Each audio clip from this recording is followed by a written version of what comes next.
British BioMedicine Institute. Today Dr. Pramod Khatri is going to represent a simple topic named as risk management in pharmacovigilance.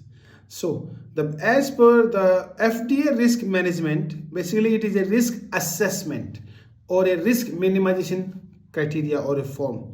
And specifically, risk management is an interactive process of assessing a product benefit risk balance, developing and implementing tools to minimize its risk while preserving its benefit.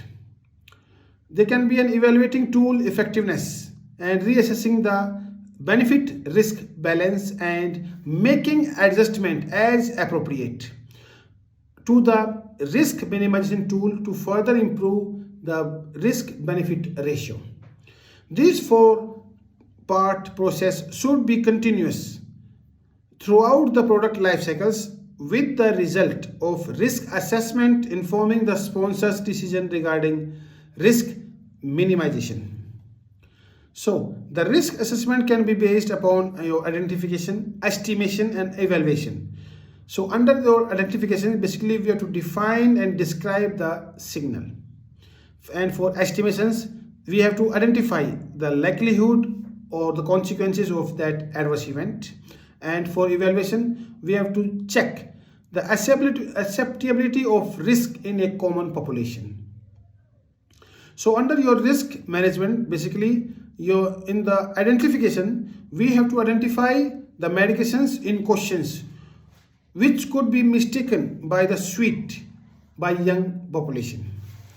We have to recall a defective batch of medications which may lower the consumer confidence and take-up rate.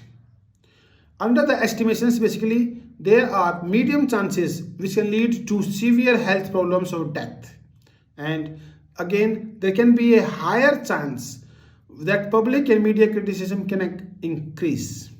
Whereas for evaluations, they can be either acceptable or unacceptable.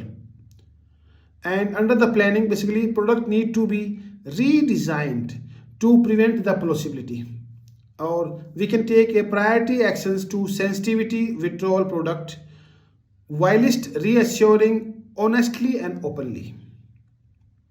So under the crisis planning, basically we have to assess the risk.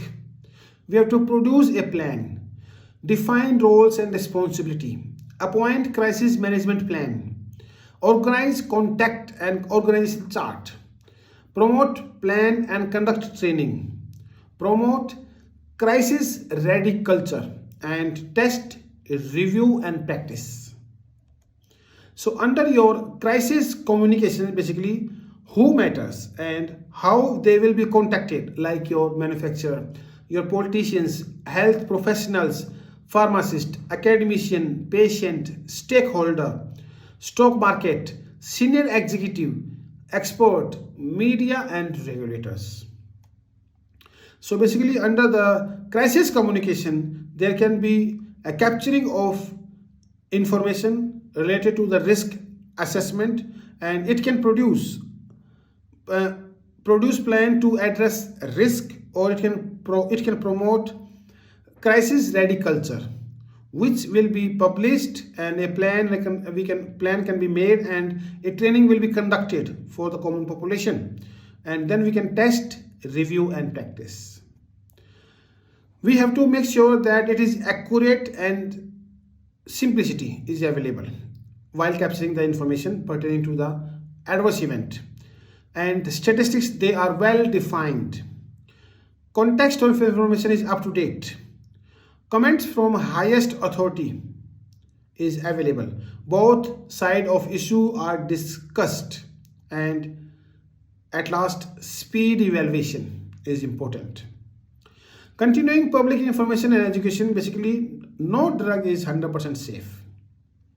Many drugs have potential side effects and adverse effects, and there can be a complexity of benefit or harm or risk, and we have to clearly define the rationale use of a drug to treat a particular type of medicine. So I hope you have gained a lot of clinical information through this presentation. Please like, share, subscribe our YouTube channel named as British BioMedicine Institute. Good luck, goodbye.